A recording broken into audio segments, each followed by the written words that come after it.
Mahesh Babu career ను మలుపు తిప్పిన క్లాసిక్ మూవీ అతడు. ఈ సినిమాను మహేష్ బర్త్డే సందర్భంగా గ్రాండ్ గా రిలీజ్ చేస్తున్నారు. రీమాస్టర్ చేసిన వెర్షన్ ఆగస్టు 9న ప్రేక్షకుల ముందుకు రానుంది. ఈ సినిమాతో రీ రిలీజ్ రికార్డులు తిరగరాస్తారని ఎక్స్పెక్ట్ చేస్తున్నారు ఫ్యాన్స్. రీ రిలీజ్ ట్రెండ్ మొదలైన కొత్తలో హిట్ మూవీస్ ను మళ్లీ తెరమీద చూసేందుకు అభిమానులు థియేటర్స్ కు క్యూ కట్టారు.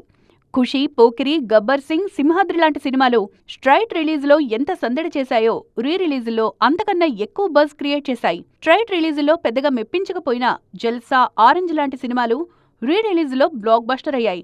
ఇప్పుడు పరిస్థితులు మారిపోయాయి. ఒకప్పటి క్లాసిక్ సినిమాలు రీ రిలీజ్ అయినా ఆడియన్స్ నుంచి పెద్దగా రెస్పాన్స్ కనిపించడం లేదు.